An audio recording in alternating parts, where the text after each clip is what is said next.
राधा राधा राधा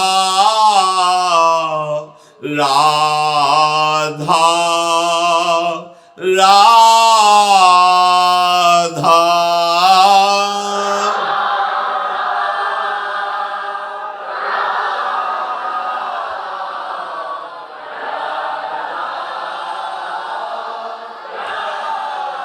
राधा राधा राधा राधा राधा राधा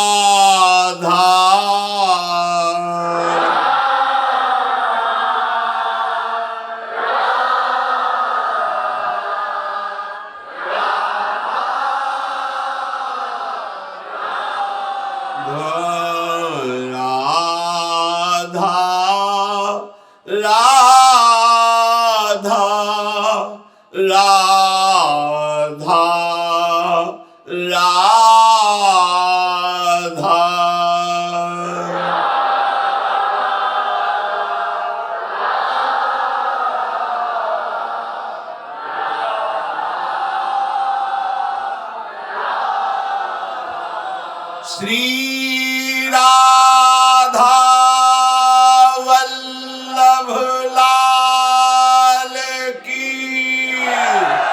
जय। परम प्रेमानंद समुद्र स्वरूप प्रियाजू का निज महल परम पावन श्री वृंदावन धाम की भूमि में रज में बैठ करके जो हमें प्रभु के नाम रूप लीला धाम उनके प्रेमी महाभागवत जनों का पावन चरित्र कथन श्रवण करने का सौभाग्य मिल रहा है। यदि इसके प्राप्त होने पर भी हमारी जन्म मरण परंपरा शांत नहीं हुई तो हम बहुत बड़ी चूक कर रहे हैं। भजनानंदी महापुरुषों ने भजन से भगवान का प्रेम प्राप्त किया और दुख विपत्तियों को हंसकर सहा। बड़े बड़े धर्मात्माओं में ये बात पाई गई कि उनके जीवन में ऐसी विपत्तियां आई कि ऐसा लगता है इतने धर्म से चलने पर ऐसी विपत्तियां इनको भोगनी पड़ती। अनंत जन्मों से हमारे कोई न कोई ऐसे पापाचरण इकट्ठा होते गए जिनका भोग हमें भोगना पड़ रहा है। इसलिए विपत्ति से घबराइए मत, संपत्ति सुख प्राप्त होने पर अभिमान मत कीजिए और प्रभु का नाम जप कीजिए। महापुरुषों के पावन चरित्र से हमें विपत्ति सहने का सामर्थ्य मिलता है। हमारे अंदर बुद्धि में वो सामर्थ्य आती है कि बड़ी से बड़ी विपत्ति को हम सहते हैं। देखो, पांडवजन भगवान के महाभागवत जन हैं, ये परम भक्त हैं और सब दिव्य देवताओं से प्रकट हुए हैं। इनके तेज और वैभव को देख करके धृतराष्ट्र और उनके पुत्र दुर्योधन आदि ने भारी विपत्ति की रचना की।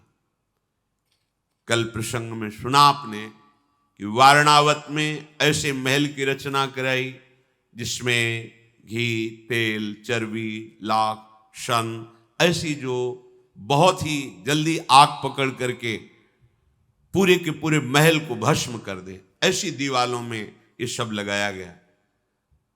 ऐसे धर्मात्मा पुरुषों को ऐसा षड्यंत्र रचा गया कि उसमें रख करके जला दिया जाए। रहे ये जन जो भगवान का आश्रय लेता है तो भगवान किसी न किसी रूप में उसकी रक्षा करते हैं, सहयोग करते हैं। विदुर जी ने एक सुरंग बनाने वाले को भेजा और अपनी गुप्त बातें जो म्लेच्छ भाषा में युधिष्ठिर जी से की थी वो सुरंग बनाने वाले ने उन्हें बताई कि अर्थात मैं विश्वसनीय हूं, विदुर जी के द्वारा भेजा हुआ हूं। उसने महल की सफाई के बहाने वहां सुरंग की रचना की। कल प्रसंग में आपने सुना भीमसेन ने कि पुरोचन आग लगाएगा उससे पहले हम आग लगा देते हैं। दुर्योधन का मंत्री पुरोचन और 5 पुत्रों के सहित भीलनी और पूरा महल आग से जलकर राख हुआ। 5 पांडव कुंती जी के साथ सुरंग से निकले। भीमसेन अपने बल विक्रम से श्री कुंती जी, नकुल सहदेव जी, युधिष्ठिर और अर्जुन को अपने ही शरीर में लाद करके बड़ी तीव्र गति से गंगा किनारे पहुंचे। वहां विदुर जी ने पहले ही नाव की व्यवस्था कर दी थी। नाविक ने भी विश्वास के लिए उनको एकांतिक बातों का संकेत किया कि मैं विदुर जी का पक्का आदमी हूं, दुर्योधन के द्वारा भेजा गया नहीं हूं, आप विश्वास पूर्वक नाव में बैठिए। फिर गंगा पार किया। संध्या काल का समय था। ऐसे बीहड़ जंगल में जहां किसी व्यक्ति का ही प्रवेश नहीं होता था। सोचो, ऐसे महारथी, ऐसे धर्मवेत्ताओं को कितना कष्ट मिलता है। कष्ट से कभी घबराना नहीं चाहिए, धैर्यपूर्वक हर विपत्ति को सहना चाहिए। ये मनुष्य जन्म घबराने के लिए नहीं मिला है। विपत्ति को सहकर आगे बढ़ना, उस पद को प्राप्त करना जहां कोई विपत्ति नहीं, वो भगवान के चरणारविंद है। संध्या काल होते होते उस जंगल में प्रवेश किया जहां बहुत गर्म वायु चल रही थी। ज्येष्ठ आषाढ़ मास के संधि काल का समय था। ऐसी गर्म वायु और इतना भयावह समय, सुरंग से निकल करके आ रहे, प्यास से व्याकुल हो गए पांडवजन। माता कुंती ने देखा कि यहां जल, फल, मूल बिल्कुल अभाव है, बड़ा शुष्क जंगल है। उन्होंने कहा कि मैं 5 पुत्रों की माता हूं और प्यास से व्याकुल हूं, क्या मुझे कोई पानी पिला सकता है? माता के वात्सल्य में वचन सुनकर के भीमसेन मन ही मन संतप्त हो उठे कि जो राजमाता हैं, जो महलों में दासियों के द्वारा सेवित होकर रहना चाहिए, उनको ऐसे जंगल में, ऐसे कष्ट में, और वो इतना प्यास से व्याकुल हैं। भीमसेन ने उस निर्जन वन में देखा एक विशाल पीपल का वृक्ष है। पीपल का वृक्ष भगवान वासुदेव का स्वरूप माना जाता है। उसके नीचे पत्ते साफ करके नकुल, सहदेव, अर्जुन जी, युधिष्ठिर जी, कुंती जी को अपने शरीर से उतारा, बैठा ला और कहा, आप सावधान रहना, मैं पानी की खोज कर रहा हूं। सारस आदि पक्षियों का कलरव बहुत दूर सुनाई दिया तो समझ गए ये कहीं सरोवर है, तभी ये पक्षियों की आवाज आ रही। आवाज का अनुसंधान करते हुए सरोवर के समीप पहुंचे, स्वयं जल पिया और अपने ऊपर के वस्त्र से जल को गीला करके, कि एक एक अंजुली ही आ जाएगा तो प्राण बच जाएंगे, पात्र ही नहीं है जल के लिए, तो उस वस्त्र को गीला करके जल लेकर के वहां पहुंचे। वहां देखा श्रमित होने के कारण सब बेशुद्ध हो रहे। कुंती जी भी सो गई, युधिष्ठिर जी, अर्जुन जी, नकुल जी, सहदेव जी विचार करने लगे कि हस्तिनापुर के महल में उत्तम शैया पर भी जिनको सहज में नींद नहीं आती थी, ये आज हमारा परिवार भूमि पर पड़ा हुआ ऐसा बेशुद्ध सो रहा है। ये उचित नहीं है। जिसके हम जैसे महारथी पुत्र है, उस मां को ऐसी अवस्था में, पर प्रारब्ध बड़ा बलवान है, विधान बड़ा बलवान है। भीमसेन ऐसा सोच, फिर सोचा कि प्यासे तो जरूर हैं, पर नींद आ गई इसलिए जगाना नहीं चाहिए, मुझे बैठकर इनकी रक्षा करनी चाहिए और इंतजार करना चाहिए। बैठे बैठे एकदम चिंतन गया कि दुरात्मा धृतराष्ट्र हमारे बड़े पिता कहलाते हैं और अपने पुत्रों के पक्ष में आकर हम लोगों को ऐसे संकट में डाल दिया, हम सबको जलाना चाहा, आज हम भारी कष्ट में फंस गए हैं। एक समय आएगा कि मैं इन सबको दंड तो जरूर दूंगा। भीम ऐसा निश्चय कर रहे हैं और स्वयं जागते हुए उनकी रक्षा कर रहे हैं। जहां पांडव विराजमान थे वहीं पास में एक शाल वन था, वहां ऊंचे साल वृक्ष पर बड़ा ही भयावह बलवान राक्षस रहता था, हिडिंब। उसको गंध आई मनुष्य की, बड़ा क्रूर था, मनुष्य का मांस उसे बहुत प्रिय था और पराक्रमी था। क्रूरता उसके स्वभाव में थी। बड़ी बड़ी दाढ़ें, विकराल मुख, भयंकर काला शरीर, बहुत विशाल पेट। उसने अपनी बहन हिडिंबा से कहा कि मुझे मनुष्य की गंध आ रही, बहुत भूख लग रही। विधाता ने मेरे लिए स्वयं भोजन भेजा है, नहीं तो ऐसे जंगल में कहां मनुष्य आते हैं। जाओ, इन सबको मारकर मेरे लिए लाओ। जब मैं मनुष्य की गर्दन को काट करके रक्त पीता हूं तब मुझे खुशी होती है। इनको पाकर के मैं तृप्त भी हो जाऊंगा। ऊंचे वृक्ष से देख रहा, क्योंकि बलवान दिखाई देते हैं।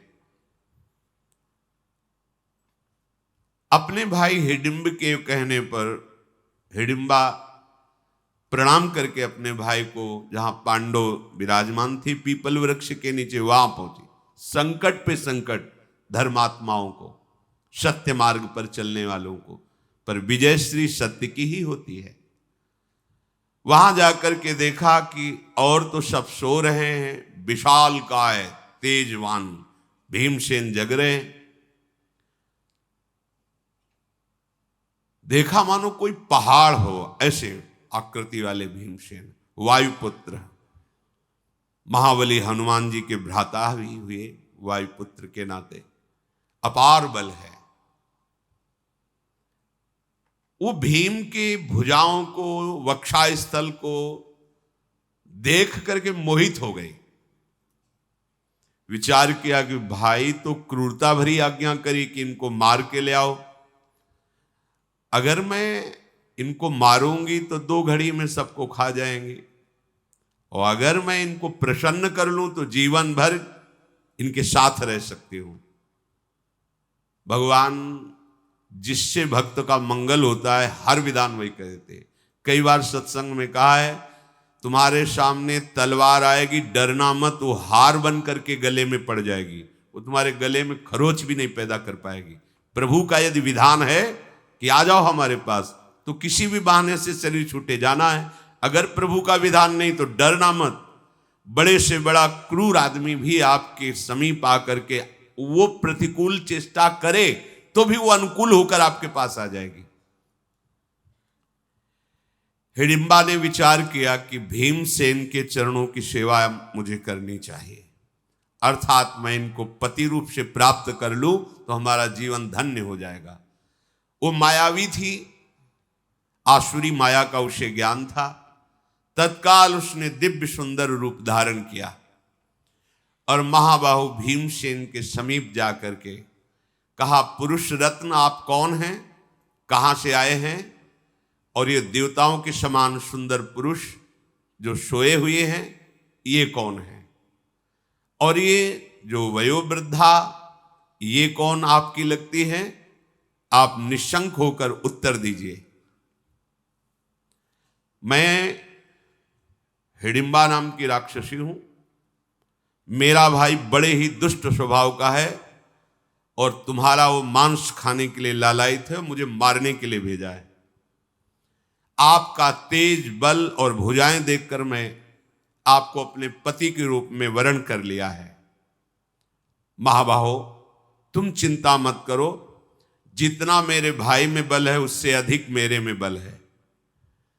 मैं भाई से अधिक माया का ज्ञान रखती हूं, आसुरी माया का, इसलिए हम उसको परास्त करके तुम्हारी रक्षा कर लेंगी यदि आप हमें स्वीकार करें तो। मैं आपका भला चाहती हूं, अगर आपने ठुकरा दिया तो आपके भी प्राण जाएंगे और मेरे भी प्राण जाएंगे, क्योंकि मैंने निश्चय किया है कि जीऊंगी तो आपको पति के रूप में वरण करके, अन्यथा प्राण त्याग दूंगी। भीमसेन बोले कि राक्षसी, तुझे ऐसी बात नहीं कहनी चाहिए। मेरे ज्येष्ठ भ्राता युधिष्ठिर जी मेरे गुरु के समान हैं।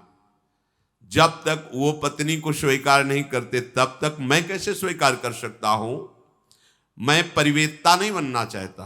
परिवेत्ता कहते हैं बड़े भाई के अविवाहित होने पर छोटा भाई विवाह कर ले, ये निंदनीय माना जाता है, उसे परिवेत्ता कहते हैं। इसलिए मैं ऐसा कर्म नहीं कर सकता जो धर्म के विरुद्ध है। राक्षसी ने कहा यहां धर्म की बात नहीं, तुम्हारे प्राणों की रक्षा की बात मैं कर रही हूं। आप इनको जगा दीजिए, मैं आपको और आपके परिवार को अपनी पीठ पे लाद के वायु वेग से जहां आप कहोगे वहां पहुंचा दूंगी, इस राक्षस से बचा लूंगी। भीमसेन ने कहा तुम राक्षस की चिंता मत करो, मुझे तुम्हारी सहायता की जरूरत नहीं है। मेरी भुजाओं में आकर ऐसा कोई दैत्य राक्षस है ही नहीं कि जो जीवित बच जाए, तुम इसकी चिंता मत करो। जाओ या रहो, हमें तुम्हारी किसी सहायता की जरूरत नहीं। अगर तुम्हें लगता है कि तुम अपने भाई का सहयोग कर सकती हो तो स्त्री समझकर तुम्हें छोड़ रहा हूं, नहीं अब तक तुम्हें यमपुरी पहुंचा दिया होता। जब देखा कि बड़ा विलंब हो गया, हिडिंबा वापस ही नहीं आई, तो सोचा हो क्या गया। वो साल वृक्ष से नीचे उतरा और पांडवों के पास आया। दूर से देखा सुंदरी रूप में हिडिंबा, समझ गया कि इसके हृदय में दया आ गई क्या, हमारे राक्षसी स्वभाव को छोड़ करके दयावान हो गई क्या। आंखें क्रोध से लाल लाल करता हुआ, विशाल भुजाएं, खड़े हुए केश, शरीर का रंग काला मानो कोयला हो, तीखी दाढ़ें, भयंकर गर्जना। जे ही हिडिंब को आते देखा तो हिडिंबा भय से थर्रा उठी और भीमसेन से बोली ये दुष्टात्मा नरभक्षी है, अगर ये क्रोध में आ जाए तो आप भाइयों से जीत नहीं सकते हैं। मैं इच्छा अनुसार बल धारण कर सकती हूं, जितना इच्छा करूं उतना बल मेरे में आ जाएगा। आप सब तुरंत मेरे कटि प्रदेश में बैठिए पीठ में, और मैं अभी आपको मन के वेग से जहां आप कहोगे वहीं पहुंचा दूंगी। भीमसेन जी ने कहा ना मैं भाइयों को जगाऊंगा, ना माता जी को जगाऊंगा, और न तेरा सहयोग लूंगा। ये हमारे क्षत्रिय धर्म के खिलाफ है कि तुम स्त्रियों का हम सहयोग ले, ऐसा नहीं। तुम्हारी रक्षा करना हमारा धर्म बनता है। ये नीच राक्षस के आक्रमण मेरा सह सकेगा? तुमने अभी देखा नहीं है, देखना। अगर ये उद्दंडता करता है तो मारा जाएगा।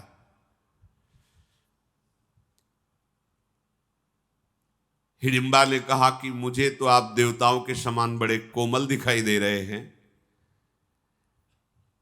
तुम मनुष्य हो, जानते नहीं राक्षसों के प्रभाव को, मैं जानती हूं। नरभक्षी राक्षस हिडिंब क्रोध में भरकर दोनों की बातें सुन रहा था। अपनी बहन पर दृष्टि डाल के उसने कहा धोखा, मेरे साथ धोखा। ये मनोहर रूप धारण करके तुम उस मनुष्य को चाहने लगी हो। पहले तुझे मारूंगा, फिर इनको मारूंगा। बड़ा उसका क्रोध बढ़ा। भूखा तो था ही, वो क्रोध से अपनी बहन को मारने के लिए, ऐ दुराचारणी, तू मेरी बहन होकर के भी मेरा पक्ष छोड़कर इस मनुष्य का पक्ष ले रही है, तू कलंकिनी है, ऐसा कहकर मारने के लिए आगे बढ़ा। योद्धाओं में श्रेष्ठ भीमसेन ने अपनी भुजा से उसे रोक लिया। भीमसेन महान बलशाली है, छाती से उसको लगाया, अपनी भुजाओं में बांध करके और बहुत दूर घसीट करके ले गए, क्योंकि वहां कुछ करेंगे तो जग जाएंगे पांडवजन। अरे दुष्टात्मन, तू स्त्री शरीर को मारना चाहता है? भीम ने कहा तुझे आज तक मनुष्य मिले होंगे, लेकिन हम जैसे नहीं मिले होंगे। राक्षस कुलांगार, तू इस वन में आने वाले वनवासी ऋषि मुनियों को मार करके खाने की शक्ति रखता है। जितनी ताकत हो तेरे में लगा के देख ले, मेरी भुजाओं के बंधन से छूट जा, भारी गर्जना वो राक्षस करने लगा।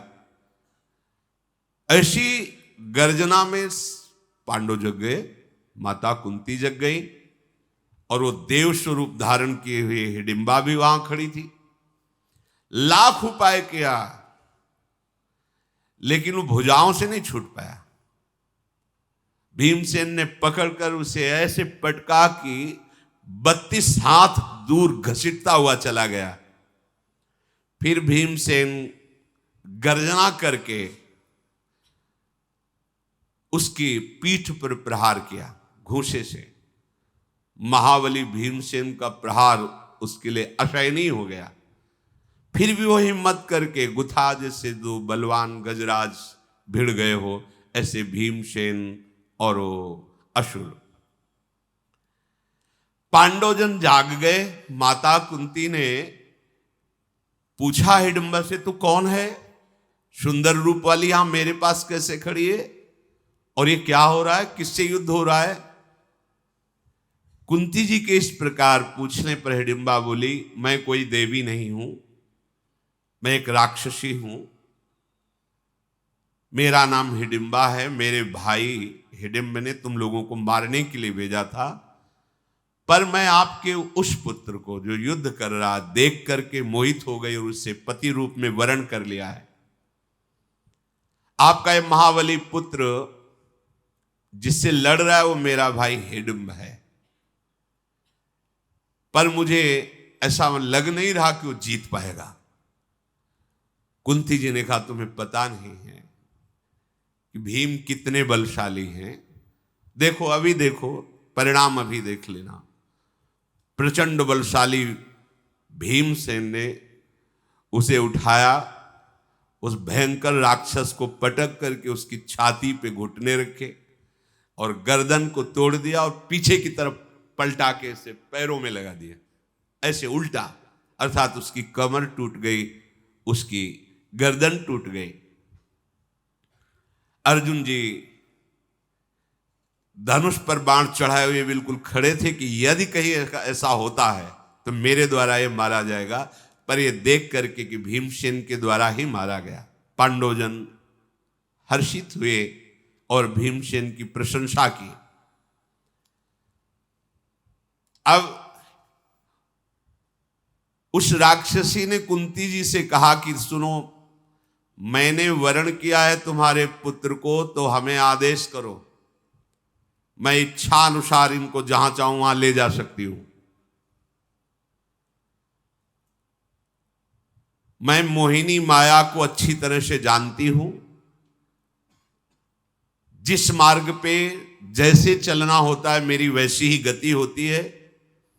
बहुत दूर की बात, भूत की बात, भविष्य की बात, वर्तमान की बात, तीनों कालों का मुझे ज्ञान है। मैं हाथ जोड़ के कहती हूं कि मैंने आपके पुत्र को पति रूप में वरण किया है। कुंती माता ने युधिष्ठिर जी से कहा, तुम धर्म के विषय को जानते हो, तुम्हारा क्या निर्णय है? ये कह रही कि भीमसेन को पति रूप में मैंने वरण किया है, क्या तुम्हारा आदेश है? हिडिंबा ने कहा, पहले मेरी और बात सुन लीजिए। आजीवन मैं तुम्हारी दासी रहूंगी। जहां स्मरण जप करोगे मैं उपस्थित हो जाऊंगी। कोई ऐसा स्थान नहीं जहां मैं जा न सकूं, आपको ले न जा सकूं। यातधानी माया, निशाचरी माया, सब मायाओं का मुझे ज्ञान है। मैं कोई साधारण राक्षसी नहीं हूं। मेरा नाम सालकंठकटी है। मैं दिव्य हूं, यहां इस रूप में रहती थी। मेरी कांति देवताओं से भी बढ़कर है, मेरी सामर्थ्य देवताओं से भी बढ़कर के है। और मेरे संयोग से जो पुत्र होगा वो त्रिभुवन में महाबली होगा, तुम्हारे बहुत काम आएगा। इसलिए मैं प्रार्थना करती हूं कि कहीं तुम मेरी बात को अस्वीकार मत कर देना। भूत भविष्य वर्तमान सब घटनाओं को मैं प्रत्यक्ष की तरह देखती हूं। अगर मेरी बात स्वीकार करते हो तो मैं आगे का मार्ग बताती हूं। आगे एक सरोवर है, उसका जल ऐसा है पी लेने पर तुम्हें भूख, थकान ये परेशान नहीं करेगी। जो ही आप उस सरोवर में जल पीकर आगे बढ़ेंगे, भगवान व्यासदेव जी का मिलन होगा। ये मैं सब देख रही हूं। देखो, ये सिद्धियां तो राक्षसों में भी होती हैं। हमारे मन में क्या चल रहा है, आगे क्या? सबसे बड़ी सिद्धि है भगवान का प्रेम प्राप्त कर लेना। ये दुर्लभ बात होती है। संसार के अस्तित्व को मिटाकर एकमात्र सच्चिदानंद भगवान का साक्षात्कार कर लेना, ये दुर्लभ बात होती है। अपने लोग छोटी छोटी बातों में क्या ऐसी बातें तो राक्षसियां देख रही हैं। मैं यहां से देख रही हूं, आगे सरोवर है, वाह उसका जल ऐसा है, भगवान व्यासदेव जी तुम्हें मिलेंगे। सब बातें भूत भविष्य वर्तमान की, अंतर्ध्यान हो जाना, दूर देश तक पहुंचा देना, ये सब जो योग की सिद्धियां हो तो प्राप्त है उस मायावी राक्षसी को। ये कोई चमत्कार नहीं, चमत्कार है राधा राधा राधा। आंखों से अश्रु बह रहे, रोमांच हो रहा है, और श्यामा श्याम की याद में तुम विकल हो रहे हो, ये सबसे बड़ा चमत्कार। अनंत जन्मों के मलिन अंतःकरण ने अगर एक बार भी राधा बोलने की इच्छा कर ली, ये चमत्कार हो गया। ये चमत्कार अविनाशी है। ये छोटी मोटी बातें अपने लोग बहुत छोटी स्थिति के हैं, जरा सी बात के लिए सोचते कोई हमारा दुख हटा देगा। जब हमारे मन की बात जान गई तो हटा। 24 घंटे तुम अपने मन की बात जानते हो, तुम नहीं जानते अपने मन की बात। क्या खास बात हो गई? पांच भौतिक पर्दा लगा हुआ शरीरों में, एक ही मन सृष्टि में है, वो अंश रूप से सब जगह विभाजित होकर चल रहा है, उसमें तदात्म हो जाओ, पूरी सृष्टि के मन की बात जान लोगे। क्या हो जाएगा इससे? हो क्या जाएगा? मन की बात जान लेने से कुछ हो जाएगा क्या? क्या होना है? मन को सावई मना कृष्ण पदारविंदयो। अब बात बनी, आपके मन को बलात् अपने भजन के प्रभाव से घसीटकर प्रियालाल में लगा दे, ये चमत्कार है। अनंत जन्मों की बिगड़ी बनती है प्रभु के चरणों में चित्त जोड़ने से। नहीं ये छोटी मोटी मायाओं की सिद्धियां जो राक्षसों के अंतर। देखो कमल नयन भगवान व्यासदेव जी आपका परम मंगल करेंगे अपने उपदेश से। मैंने सब देखा है, वारणावत में तुम्हें महल के अंदर जलाने की चेष्टा सब देख रहे हूं। ये क्यों बताया? कि विश्वास हो जाए कि मैं इतनी सामर्थ्यशाली हूं। हिडिंबा का ये वचन सुनकर कुंती देवी प्रभावित हो गई कि ऐसे संकट में भगवान ने ही इसे भेजा है। युधिष्ठिर जी से कहा, धर्मात्माओं में श्रेष्ठ बेटा, मैं जो कहती हूं बहुत ध्यान दीजिए। इसने जो बोला उसमें धर्म मुझे दिखाई दे रहा है। यदि इसकी हार्दिक भावना भीमसेन को पति रूप में प्राप्त करने की तो कोई दूषित नहीं है।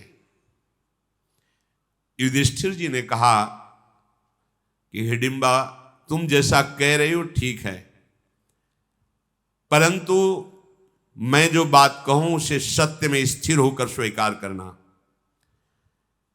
भीमसेन स्नान करके नित्य कर्म करके मांगलिक वेशभूषा धारण करेंगे हमारे पास,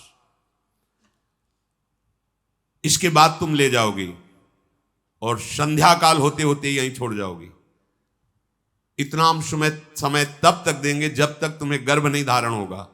गर्भ धारण होने के बाद बस तुम दूर हो जाओगी। अगर इतना स्वीकार करती हो सत्य को साक्षी करके, तो मैं आदेश करता हूं कि हमारे छोटे भ्राता भीम को आप पति रूप से वरण कर सकते हैं। इतना कहने पर कुंती जी ने भी स्वीकृति दे दी। अब वो पीछे पीछे चल पड़ी, ये लोग आगे बढ़े। सहदेव जी और नकुल जी को आगे रखा जाता था क्योंकि ये छोटे हैं सबसे। शालिहोत्र मुनि का आश्रम मिला और वो सरोवर मिला जो उसने बताया था। वहां जाकर के जो ही जलपान किया सब श्रम मिट गया, भूख प्यास की भी चाह मिट गई। हिडिंबा राक्षसी ने कहा कि अब आप मुनि के आश्रम में कुछ दिन रहिए और हम भीम को आपकी शर्त के अनुसार ले जाएंगे। देर नहीं लगी, सुंदर पर्णशाला तैयार कर दी। सामर्थ्यशालिनी थी वो, सुगंधित सुगंधित लताओं से बड़ी ही सुवासित कुटिया। एक कुटिया बनाई जिसमें माता कुंती और एक कुटिया बनाई जिसमें पांडव। जिस समय प्रातःकालीन संध्या करके भीम निवृत्त हुए, कुंती ने भीम से कहा, धर्म को दृष्टि में रखते हुए इसे सम्मान पूर्वक स्वीकार करो। मेरी आज्ञा है, जिस दिन ये गर्भ को धारण करे उसके बाद इसे स्पर्श भी मत करना, इससे तुम्हारा कल्याण होगा। मैं और कोई प्रतिवाद उत्तर सुनना नहीं चाहती। भीमसेन से माताजी ने ऐसा आदेश किया। बहुत अच्छा कहकर भीमसेन ने वो बात स्वीकार की। तत्काल भीमसेन को अपने हृदय से लगा कि अंतर्ध्यान हो गई। वो मायावी थी, विविध प्रकार के देववनों में दिन भर रहती और संध्या काल आकर के पास में छोड़ देती। कुछ काल के पश्चात उस राक्षसी को गर्भ रहा, और राक्षसियां गर्भ धारण नहीं करती, तत्काल पुत्र होता है। ऐसा नहीं कि वो जैसे मनुष्य योनि में है कि 9 महीने 10 महीने गर्भ धारण करके फिर बालक होना, ऐसा नहीं होता। गर्भ का संयोग बना और तत्काल बालक प्रकट हुआ। उसी समय वो एक बलवान ऐसा पुत्र जो आकाश तक दिखाई दे रहा, ऐसे बेटा पैदा हो। भीमसेन भी ऐसे देख रहे थे बालक को, ऐसा बालक पैदा हुआ। कान ऐसे जैसे भाला, नुकीले ऐसे, बड़ा ही भयंकर आवाज, ऐसी मानो पर्वत फट जाए, ऐसी गर्जना उसकी। विशाल काय शरीर, शत्रुओं का दमन करने के भावना से नाक और आंखें फड़क रही थी। मतलब भीमसेन उसकी बहुत बहुत पिंडलियों तक ही होंगे। बेटा इतना बड़ा। वो घुटने के बल होकर प्रणाम करके भीमसेन से कहा, कोई भी पिशाच, राक्षस, गंधर्व, देवता, ऐसा नहीं कि मैं क्रोध में भर जाऊं और मुझे परास्त कर दे। मैं इतना शक्ति का अनुभव कर रहा हूं। यद्यपि मैं अभी अभी प्रकट हुआ हूं, पर त्रिभुवन में ऐसा कोई वीर नहीं जिसको मैं अभी परास्त न कर सकूं। राक्षसियां जब गर्भ धारण करती तो तत्काल उसको जन्म दे देती हैं, और इच्छानुसार रूप धारण करने में ये समर्थ होती है। हाथ जोड़ करके भीम से उसने कहा कि जब आप हमें बुलाएंगे तब हम उपस्थित हो जाएंगे। जो सेवा कहेंगे वो हमारे लिए कोई ऐसा नहीं होगा कि मैं नहीं कर पाऊंगा, पर मेरा नाम तो रख दो। तो घटो हास्योत्कच इति माता तम प्रत्यभाषत अब्रवीत तेन नामस्य घटोत्कच इति स्महा। खोपड़ी में एक भी बाल नहीं, विशाल काय खोपड़ी है। उत्कच माने घट, बाल रहित, केश रहित, इसलिए घटोत्कच। कच माने होता बाल, घटो एकदम एक भी बाल नहीं, बाल रहित सिर होने के कारण उसका नाम घटोत्कच रखा गया। हिडिंबा ने कहा, शर्त के अनुसार हमारा आपका मिलन समाप्त, और वो अंतर्ध्यान हो गई। घटोत्कच हाथ जोड़े हुए भीम के साथ वहां पहुंचा जहां कुंती सहित अर्जुन आदि विराजमान थे। भीम ने कहा, ये हमारी मां है। घटोत्कच ने प्रणाम किया और कहा, निशंक होकर आदेश कीजिए, मैं आपकी क्या सेवा करूं। कुंती जी ने कहा कि ओ, तुम्हारा जन्म कुरुकुल में हुआ है, तुम भीमसेन के पुत्र हो, इसलिए 5 पांडव तुम्हारे पिता के समान हैं, तुम्हें सदैव हमारी सहायता करनी होगी। घटोत्कच ने कुंती जी को प्रणाम करके कहा, दादी जी, रावण और मेघनाथ की जो महिमा बल में है उससे मैं पाई भर भी कम नहीं हूं। अगर मैं अपने स्वरूप में आ जाऊं तो प्रलय कर सकता हूं, तो सहयोग की क्या बात, जब जहां आज्ञा। ऐसा था, मैं बढ़कर नहीं बोल रहा हूं, मैं रावण और मेघनाथ को एक क्षण में परास्त करने की सामर्थ्य रखता हूं। जब मेरी आवश्यकता हो, मेरे पितृवर्ग को सेवा की जब आवश्यकता हो, तब मुझे सेवा का अवसर देना और फिर मेरे बल को देख लेना। कोई सेवा हो तो आदेश करो या फिर मैं जाऊं। कुंती जी ने कहा भी कोई सेवा नहीं। उत्तर दिशा की तरफ मुख किया और अंतर ध्यान हो गया, चला गया। महारथी पांडव बड़े प्रसन्न हुए। वो धीरे से उस वन को त्याग कर दूसरे वन में आगे बढ़े।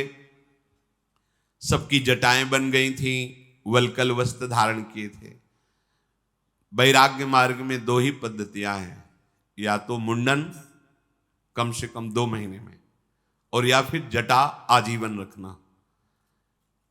कटिंग सेटिंग ये वैराग्य मार्ग में नहीं। एक पद्धति है, या तो भद्र करवा लीजिए, मुंडन करवा 2 महीने में, रोज नहीं, 2 महीने में एक बार, शास्त्रीय पद्धति है। 2 महीने में, 6 महीने में या 12 महीने में, वो जैसा सह पावे मुंडन करा ले, या फिर आजीवन। ये वनवासी का स्वरूप होता है। इसमें थोड़ी कि अरे दिखावे के लिए, ऐसा नहीं। ये रोज सब साधु के लिए नहीं। अब कोई शास्त्रीय पद्धतियों के अनुसार जब तक हम लोग नहीं चलेंगे तो हमारी बुद्धि में रजोगुण छा जाएगा। ऐसा भी नहीं कि बाल हैं, दाढ़ी मुछ मुड़ी हुई है, ऐसा नहीं। एक साथ या तो पूरा मुंडन और या फिर आजीवन जटाए रखना। वो जब चाहे तो मुंडन में आ सकता है, जब चाहे तो जटाए, 2 ही पद्धतियां हैं। पांडवों के सर पर जटाए, शरीर में वलकल या मृगचर्म, तपस्वी भेष में। माता कुंती को भीमसेन पीठ में बैठाल कर धीरे धीरे आगे बढ़ रहे थे। एक दिन जब वो बैठ करके कोई भगवत चर्चा कर ही रहे थे कि देखा कि भगवान व्यासदेव जी पधारे। बताया था उसने कि व्यासदेव जी मिलेंगे। शत्रुओं को संताप देने वाले पांडवों ने जे भी भगवान व्यासदेव जी को देखा, सब खड़े हो गए और हाथ जोड़ करके उनको साष्टांग प्रणाम किया। शास्त्रीय मर्यादा है। कोई वैष्णव, कोई संतजन या अपने पूज्यजन पधारे तो खड़े हो जाना चाहिए। उससे तुम्हारे प्राण पुष्ट होते हैं, हृदय पुष्ट होता है, आपकी आयु बढ़ती है, आपकी श्री बढ़ती है, आपके पापों का शमन होता है, नष्ट होते हैं। अब ऐसी बुद्धि बदल गई कि ना माता पिता के चरण छूने हैं, ना गुरुजनों का आदर करना है। अगर 12 तिलक लगाए हुए कोई भी वैष्णव आ जाए, चाहे छोटी अवस्था का ही क्यों न हो, तो जो हम खड़े होकर उसका आदर करें तो श्री भगवान का आदर, क्योंकि भगवान के दासत्व चिन्हों से युक्त है। पर शास्त्रों का स्वाध्याय नहीं है, सत्संग नहीं, तो ये सब कोई नहीं जानता है। बड़ा मंगलमय होता है जब प्रातः काल उठ करके अपने माता पिता के चरणों में माथा रखे, हाथ जोड़ करके बड़े बुजुर्गों को प्रणाम करे। पर ऐसा ही नहीं, प्रातः काल होता ही नहीं। प्रातः काल तो नींद में जाता है। प्रातः काल उठ के रघुनाथा, मात पिता गुरु नावहि माथा। बहुत मंगल होता है। जल्दी किसी की अकाल मृत्यु नहीं होती थी, आजकल क्यों होने लगी? अधिक क्लेश, अशांति चित्त में क्यों रहता है? क्योंकि धर्मशास्त्र के अनुसार हम चलते ही नहीं। माता पिता से ऐसे बात करते हैं जैसे असभ्यता पूर्वक। वो गुरु के समान पूज्य है। अगर गृहस्थ धर्म में हो तो माता पिता गुरु के समान पूज्य है। सदैव नम्र होकर के बर्ताव करना चाहिए। प्रातःकाल प्रणाम करे, जब शयन करने जाए तब उनसे आदेश ले, प्रणाम करे। ऐसे आयु बढ़ती है, श्री बढ़ती है, ऐश्वर्य बढ़ता है। मनमानी दरिद्रता पूर्वक आचरण करोगे ये तो थोड़े दिन भले तुम अधर्म के द्वारा सुख चैन की भावना करो, चैन नहीं मिलने वाला। हाथ जोड़कर सब खड़े हो गए, फिर प्रणाम किया। भगवान व्यास देव जी ने कहा, पांडु कुमारो, मैं सब दिव्य दृष्टि से देख रहा हूं। तुम्हारे ऊपर जो संकट आया है, वैसे तो हमारे पुत्र ही हैं, धृतराष्ट्र और दुर्योधन आदि, पर संत महात्मा उसी का पक्ष लेते हैं जो धर्म से चलता है। संदेह नहीं कि मेरे अंदर कोई भेद बुद्धि नहीं है, पर मैं तुम्हारे पक्ष में हूं, क्योंकि तुम धर्म से चल रहे हो और सत्य से चल रहे हो। संतों का स्नेह उसी पर होता है जो धर्म पूर्वक आचरण करता है। यद्यपि उनका हृदय पक्षपात वाला नहीं होता, पर जब धर्म से चलोगे, भजन करोगे, तो अपने आप उनके हृदय का आशीर्वाद आपका पक्ष ले लेगा। मैं सदैव तुम लोगों पर दृष्टि रखता हूं। कभी ये नहीं सोचना चाहिए कि गुरुजन हमसे बात नहीं करते, हमारी तरफ देखते नहीं। ये बाहरी देखना, बात करना संसारिकता के अंतर्गत, व्यवहार के अंतर्गत आता है। वो आंतरिक दृष्टि से सदैव देखते रहते हैं। जैसे कछुआ जल में रहकर बाहर रखे हुए अंडों का चिंतन करके उनको पुष्ट करता है, ऐसे सच्चे सदगुरुदेव संत महात्मा अपने शरणागतों का चिंतन करके उनके अंतर की वृत्ति को सुधार करके भगवदीय मार्ग पर आगे बढ़ाते हैं। मैं तुम लोगों का हित करना चाहता हूं। सुनो, यहीं पास में एक रमणीय नगर है, उसे एक चक्रा नगरी कहते हैं। बहुत पवित्र ब्राह्मण रहते हैं, ब्रह्म ऋषि जन। तुम जाओ और उस नगर में रहो। तुम्हारे पुत्र, चिंता मत करो, भोग और ऐश्वर्य से संपन्न होंगे, एक दिन राज सिंहासन पर बैठेंगे, पर अभी समय है, ऐसा भगवान व्यासदेव जी कहकर सहसा अंतर्ध्यान हो गए।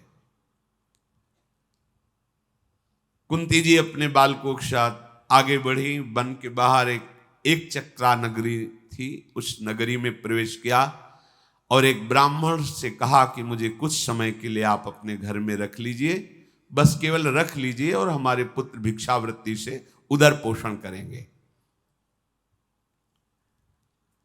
उस ब्राह्मण ने, जो एक चक्रा नगरी में रहता था, बड़ा प्रसन्न हुआ। ऐसे महारथी 5 और कुंती देवी का वो सौम्य स्वरूप देवी हैं, साक्षात भगवत भक्ता हैं। इनके समान कौन भक्त होगा जो भगवान से प्रति कदम में विपत्ति मांग रही कि प्रभु मुझे हर कदम कदम पर विपत्ति मिले, क्योंकि विपत्ति में मैं आपके स्मरण में, आपके प्यार में और आपको सामने देखा है। मुझे ऐसा सुख संपत्ति नहीं चाहिए जिससे मैं आपको भूल जाऊं। पांडवजन वहां भिक्षावृत्ति के द्वारा जीवन निर्वाह करते रहते थे। प्रतिदिन शाम टाइम भिक्षा मांगने जाते थे, 24 घंटे में एक बार। और जब भिक्षा लाते थे तो कुंती जी के चरणों में समर्पित करते, मां भिक्षा लाया हूं, ये समर्पित। कुंती जी भाग करती, उससे आधा भाग निकाल करके भीम को दे देती, आधे में नकुल सहदेव, अर्जुन, युधिष्ठिर और आप पाती, आधा भीमसेन को दे देती थी। माता के साथ भिक्षा का उपयोग करके वही रहते हैं। एक दिन की बात है, युधिष्ठिर जी, अर्जुन जी, नकुल सहदेव जी भिक्षा के लिए गए। किसी कार्य के लिए भीमसेन को कुंती जी ने रोक लिया। अभी वो भिक्षा को निकले ही थे, इनको रोका ही था कि उसी ब्राह्मण के घर में बड़ा आर्तनाद सुनाई दिया, रोने का। इतनी जोर का दुखद आर्तनाद कि कुंती जी रोक ना सकी, वहां समीप गई। पहले सोचा देखें तो है कष्ट क्या, एक खंभे की आड़ में हो गई। उस समय वो जो ब्राह्मण था रो रो के कह रहा था कि तुम सब निश्चिंत रहो, मैं मरूंगा,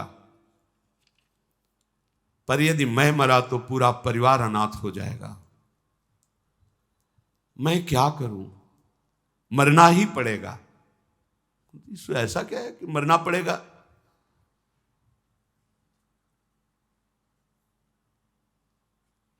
पत्नी ने कहा कि अगर आप मरोगे ना तो पूरे परिवार का पोषण नहीं हो पाएगा, मैं मरूंगी ना तो तुम परिवार का तो पोषण कर लोगे।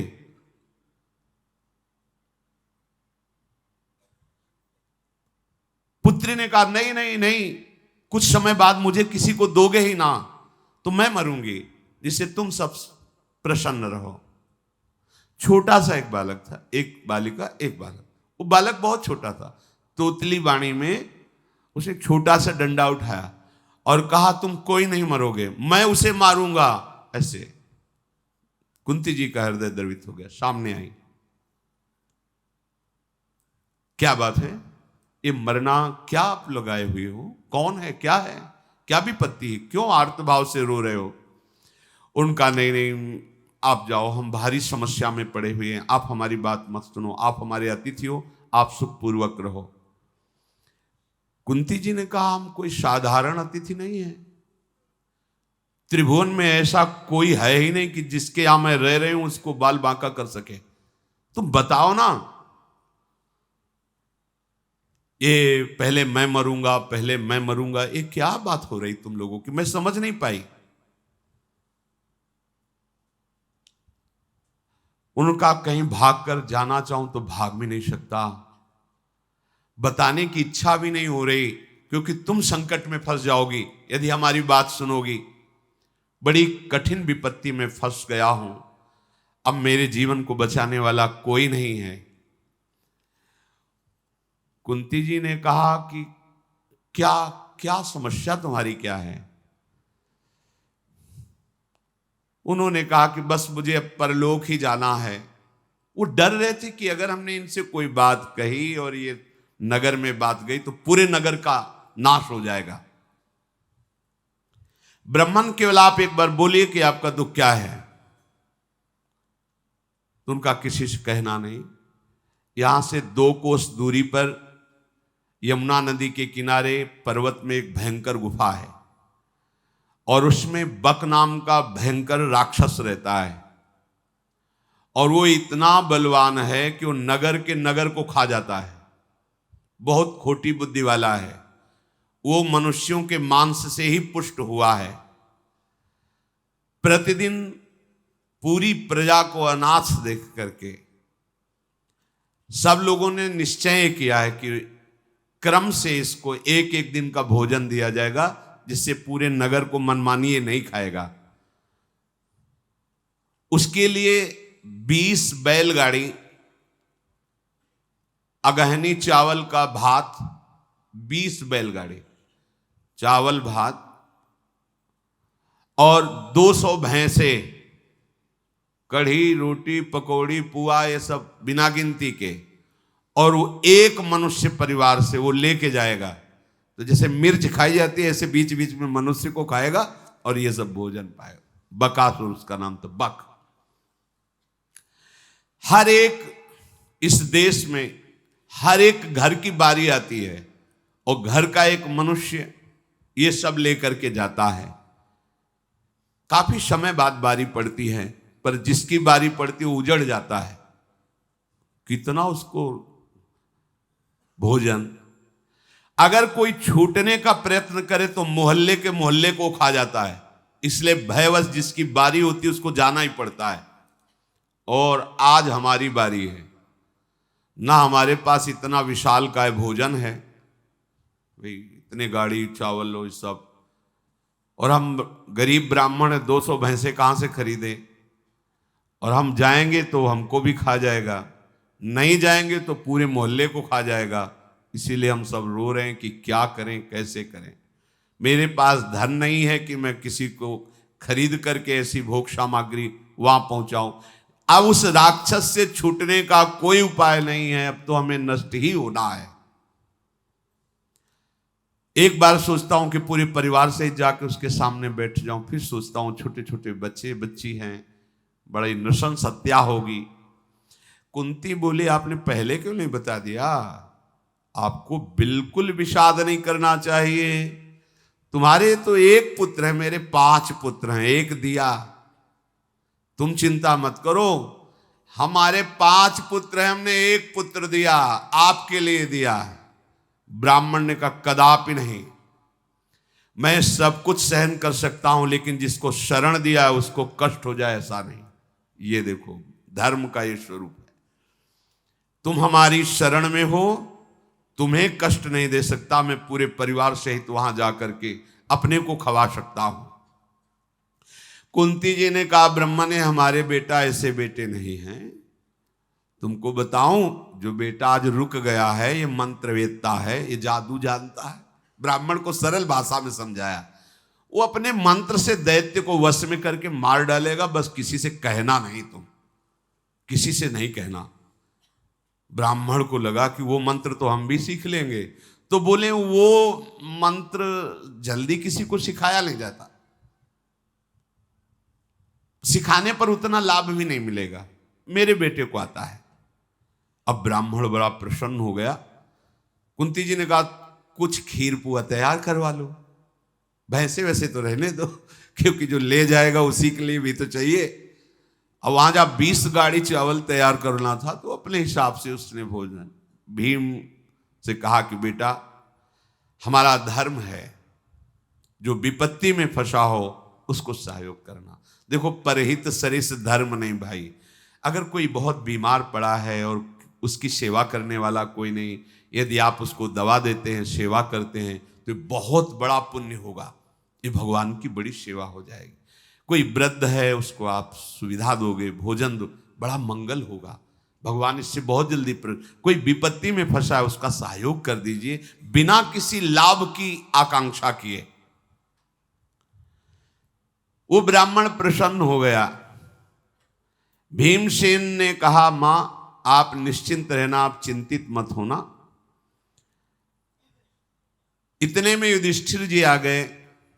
भीमसेन की आकृति को देख के ही पता चल गया। कुंती जी से कहा ये कुछ करना चाहता है, इसके चेहरे से पता चल रहा है, इसने क्या ठान लिया है। तो कुंती जी ने कहा कि मेरी आज्ञा से ब्राह्मण के घर में ऐसा संकट आ गया है, तो मां ये अशय और दुष्कर साहस है, भला आप अपने पुत्र को ऐसी जगह क्यों भेज रही हैं।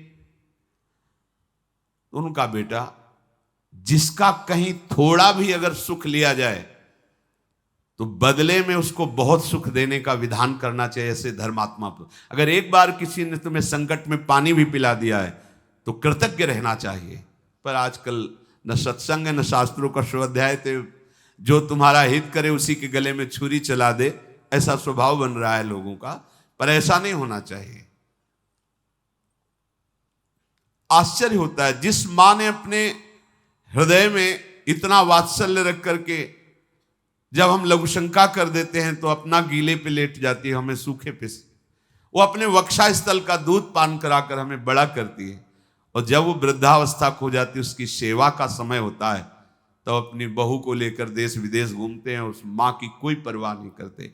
हाँ बहुत धन हुआ तो अनाथालय में वृद्धा आश्रम में भेज दिया, लेकिन सोचो उस समय उसे प्रेम की आवश्यकता है, धन की नहीं। उसे उसी दुलार की आवश्यकता है जिस दुलार से तुम्हें पाला।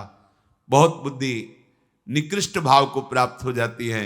वो अपने माता पिता को ऐसे नहीं करना चाहिए भाई। आगे चलकर तुम भी वही बनने वाले हो, तुम भी वृद्ध होने वाले हो कि तुम्हारा लड़का अमेरिका में रहेगा, फोन से बात भी नहीं करेगा। जैसे तुम आचरण करोगे वैसा ही बर्ताव तुम्हारे साथ होगा। वृद्धों की सेवा करना ये सबसे बड़ी तपस्या है, क्योंकि जब आप सेवा करोगे तो कटुवचन भी बोलेंगे, आपको सहना होगा। सहन करके उनकी सेवा कर ले गए तो वही तुम्हारे उत्तम लोकों की प्राप्ति का कारण होगा। तो बेटा मैं देख सकती हूं कि देवराज वज्रपाणी इंद्र की भी सामर्थ्य नहीं कि मेरे बेटा भीम को परास्त कर दें। इसलिए मैंने किसी लोभ से या ज्ञान से या मोह से नहीं, धर्म के द्वारा सत्य का विचार करके ब्राह्मण की रक्षा के लिए भीमसेन को आदेश किया है। युधिष्ठिर ने कहा मां आपका निश्चय सत्य है, आपको यत्न पूर्वक ब्राह्मण की रक्षा करने का यह जो भाव आया है मैं स्वीकार करता हूं। बिना युधिष्ठिर की अनुमति के कोई कार्य नहीं होता था। अब ब्राह्मण की रक्षा के लिए भीमसेन ने मां को प्रणाम किया। ब्राह्मणों को जो उनके घर में रहते थे उनको दाहिने करके प्रणाम मुद्रा में होकर वो सब सामग्री लेकर गए और उसकी गुफा के सामने दहाड़ लगाई और बैठकर पुआ पूरी खीर जो ब्राह्मण ने बना दिए थे खाने लगे। और वो निकला राक्षस, उसने देखा कि ये मेरे लिए लाया हुआ भोजन तो स्वयं चट कर रहा है, वैसे वैसे तो दिखाई नहीं दिए। बहुत क्रोधित हुआ। भीमसेन भोजन कर रहे थे, आया और दोनों हाथ से घूंसा बांधकर भीमसेन की पीठ पर प्रहार किया। भीमसेन पाते रहे, बार बार वो प्रहार करता, वो बोले भी नहीं, पा लिए। उसने एक बड़ा वृक्ष उखाड़ा और भीमसेन पर प्रहार किया। वृक्ष चूर, भीमसेन पार है। जब पा चुके, आचमन किए, तब लौट करके उसकी तरफ हेरे। वो दैत्य बक दांतों से ऊँट चबा रहा था। ऐसा लग रहा था कि भीमसेन को खा जाएगा। बड़ा क्रूर स्वरूप। भीमसेन हंसने लगे और उसने कहा कि देखो, तुमने अभी तक मनुष्यों को खाया है, आज तुम्हारे दांतों को पता चलेगा कि तुम किस मनुष्य के चक्कर में पड़े हो। भीमसेन पर वो वृक्ष का प्रहार करना ही चाहता था कि वृक्षों को पकड़कर एक मुष्टिका का प्रहार, उसके जो बड़े बड़े दांत थे ना, बाहर आ गए। कुपित राक्षस ने भीमसेन को बाएं हाथ से बांधकर मारने की कोशिश की। महाबाहु भीमसेन ने उस विशाल राक्षस को उठा के पटक दिया और उसकी छाती पर दोनों हाथ से प्रहार किया। बेहोश हो गया। वायुपुत्र भीम के प्रहार से वो जो बेहोश हुआ, पटक पटक के उसकी खोपड़ी को रगड़ा भीमसेन ने भूमि पर और घुटनों के बल दबाकर उसकी गर्दन पर। थोड़ी देर में उसके प्राण निकल गए। जो प्राण निकलते समय चिल्ला रहा था, तो जैसे फटा नगाड़ा आवाज दी, ऐसी आवाज उसकी हो रही थी। पूरे नगर में हाहाकार मच गया, ये आवाज कैसी है। हड्डी हड्डी को तोड़ के रख दिया उस बक नामक असुर की। इसके बाद जो नगर का प्रधान दरवाजा था, वहां जाकर उसको पटक दिया। हाथ पैर धोकर सरोवर से शांत होकर के आए और ब्राह्मण से कहा, चैन से रहो, अब कभी कोई नंबर नहीं आएगा। उसको ऐसी जगह पहुंचा दिया है कि अब पूरा नगर सुखपूर्वक रहे। सवेरा होते ही जो लोग बाहर नगर के निकले, देखा वो राक्षस मरा हुआ। बहुत प्रसन्न हुए, पर सबने जानने की कोशिश की किसने मारा, पर किसी को पता नहीं चला। इसलिए सबको लगा कि सबकी रक्षा करने वाले भगवान ने इसे मार करके हम लोगों की रक्षा की। बहुत खुशी हुई। हर दिन एक आदमी इतना भोजन लेकर जाए, उसको भी वो खा जाए, पूरा नगर भयभीत रहता था। ब्राह्मण परिवार ने कुंती जी से हाथ जोड़कर कहा कि आपकी कृपा से हम क्या, हमारा पूरा नगर दुख से बच गया है। कुंती जी ने कहा, यहां से चलो, यहां रुकना ठीक नहीं है, क्योंकि यहां अतिथिजन आते रहते हैं। किसी को अगर पैसा पता चला तो कौरवों को पता चल जाएगा कि इस तरह का बल विक्रम तो केवल पांडवों में ही है, फिर हम विपत्ति में फंस जाएंगे। ऐसा सोच ही रहे थे कि उसी समय एक ब्राह्मण देवता के घर एक ऋषि पधारे। वो जाने को उद्यत ही थे। उस रात उन ऋषि के लिए रुक गए। तो ऋषियों ने पांडव को उपदेश किया कि एक बहुत बड़ा स्वयंवर हो रहा है महाराज द्रुपद के यहां, और आप जैसे महारथियों को देखकर मुझे लगता है कि वहां जाना चाहिए आपको। उस कुमारी का नाम द्रौपदी अर्थात कृष्णा है, और वो यज्ञ कुंड से प्रकट हुई है, किसी स्त्री से नहीं। और उनके एक भाई हैं धृष्टद्युम्न, वो बहुत ही बलवान है। वो कवच, कुंडल, अस्त्र के सहित अग्निकुंड से प्रकट हुए थे। पांडवों ने कहा, ये तो बड़े आश्चर्य की बात है, अग्निकुंड से कैसे बालक और बालिका का प्रादुर्भाव हुआ। वो ऋषि ये नहीं जानते कि पांडव हैं। तो उनका तुमने सुना होगा, जिस समय द्रोणाचार्य जी ने पांडवों और कौरवों को धनुर्विद्या में पारंगत कर दिया, तो गुरुदक्षिणा में मांगा था कि द्रौपद को बंदी बनाकर उनके चरणों में लाया जाए। तो और तो कोई नहीं कर पाया, पर अर्जुन ने ऐसा ही किया। जब द्रुपद को बंदी बना के उनके चरणों में डाला द्रोणाचार्य के, तो उन्होंने बहुत ही कटु वचन कहे कि तुम कहते थे कि राजा का मित्र भिखारी नहीं हो सकता, तो देख मैं वही भिखारी हूं। तुझे अब अपने चरणों में, अब बोल, तेरे प्राणों को माफ करूं या तू मित्रता को स्वीकार करता है या दंड दूं। तो द्रुपद ने कहा कि आप जैसे दयालु ब्राह्मण को पाकर के मैं धन्य हुआ, मैं मित्रता स्वीकार करता हूं। तो आधा राज्य तू कर, आधा राज्य मेरा। उस दिन से द्रुपद इस बात से जल रहे थे कि इस ब्राह्मण को मैं अस्त्र शस्त्रों से तो परास्त नहीं कर सकता, इसके लिए मुझे कोई ब्रह्म ऋषि का हाथ चाहिए, तपस्वी भजनानंदी का, जिससे मैं इस तपस्वी द्रोणाचार्य जी का विनाश कर सकूं। अंदर द्वेष भाव। बदला लेने के लिए वो गंगा किनारे, यमुना किनारे, नर्मदा किनारे बहुत भ्रमण किए कि कोई ऐसा तपस्वी मिले जो हमारी बात मान जाए। उपयाज और याज नाम के दो तपस्वी ब्राह्मण तपस्या में बहुत बढ़े चढ़े थे। उनको देखा द्रुपद ने, वो बड़े प्रभावशाली थे। वो सदैव वेदों के स्वाध्याय में, सिद्धांत पालन में थे, काश्यप गोत्र के थे, बड़े तेजस्वी थे। द्रुपद ने उनके समीप पहुंचकर प्रणाम किया और देखा कि इनका तप और व्रत इतना जोर का बढ़ा हुआ है कि अगर ये हमारा सहयोग कर देंगे तो मैं द्रोणाचार्य के वध का उपाय कर सकता हूं। जाकर के कहा कि मैं 10 करोड़ गायें सेवकों के साथ आपको प्रदान करता हूं, आप स्वीकार कीजिए।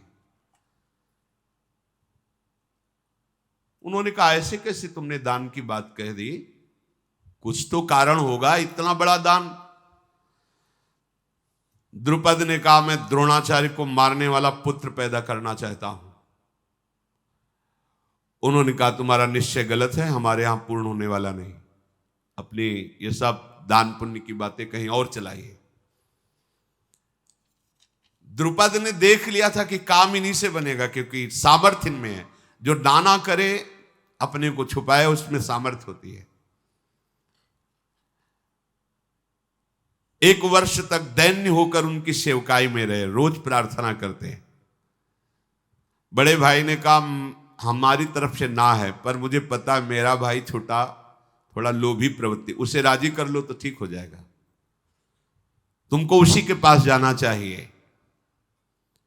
वो कार्य का विचार करके छोटे भाई याज मुनि के पास गए और 80,000 गौ में भेंट की, प्रणाम किया। वो इतने में खुश हो गए। क्या चाहते हो? मेरा वैर द्रोणाचार्य से आंतरिक है, मैं उनका विनाश चाहता हूं। हां, मेरे मंत्र में इतनी सामर्थ्य है कि मैं ऐसा कर सकता हूं कि द्रोणाचार्य का विनाश हो जाए। बड़ी सामर्थ्य होती थी तपस्या में, मंत्र में। द्रुपद ने प्रसन्न कर लिया याज को, पर याज ने कहा कि इसके लिए मुझे अपने बड़े भाई का सहयोग चाहिए, तभी ऐसा कर सकते हैं। वर्षों से उनकी सेवा ही कर रहे थे और छोटे भाई जी ने जाके प्रार्थना की तो उपयाज भी तैयार हो गए। दोनों महान तपस्वी व्रती। राजन, जैसा संकल्प करोगे वैसा ही पुत्र पैदा करूंगा अपनी तपस्या बल से, मैं जो जो कहूं वो तैयारी करो। द्रुपद ने वैसा ही तैयारी की। ये दोनों मंत्रवेत्ता अग्नियों में आहुति देकर भगवान अग्नि को प्रसन्न किया और एक हविष्य की रचना की।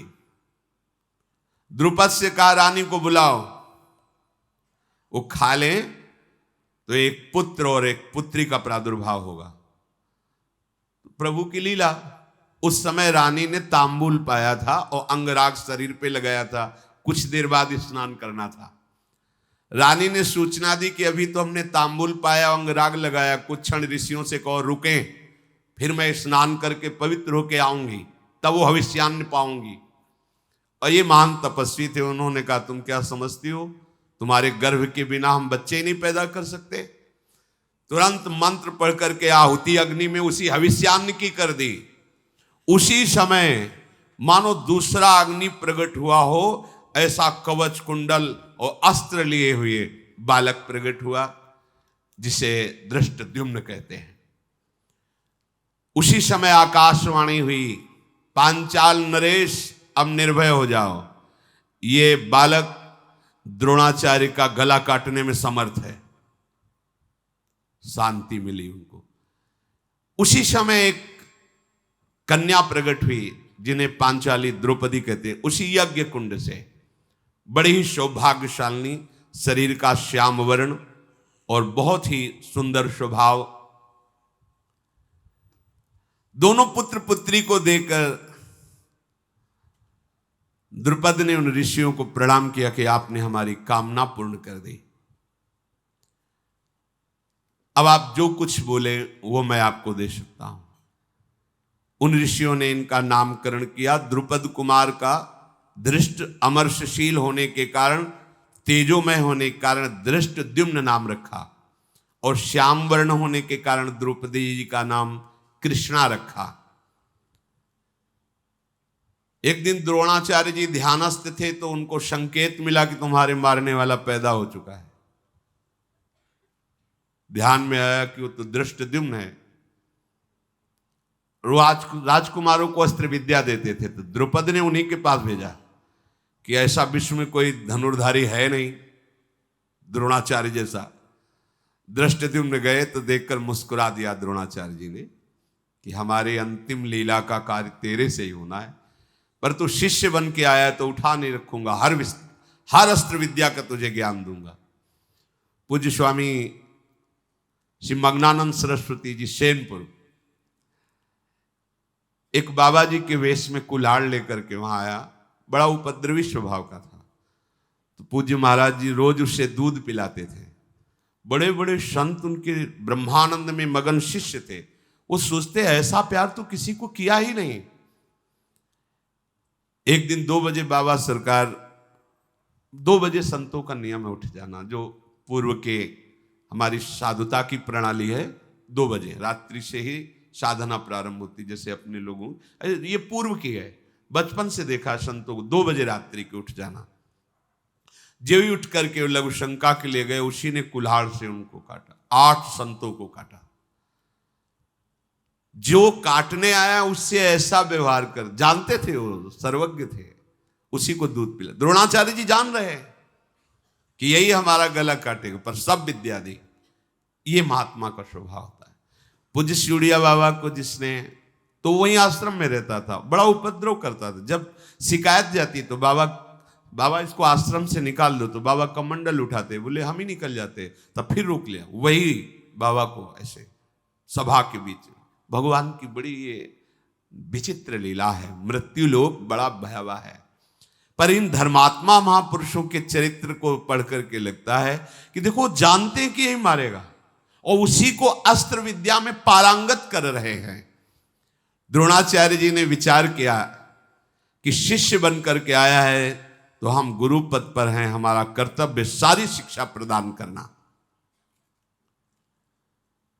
उस ब्राह्मण ने जब ये बताया कि ऋषि ने कि द्रुपद महाराज उसी द्रौपदी का स्वयंवर कर रहे हैं, पर उनके मन में एक बड़ा भय है।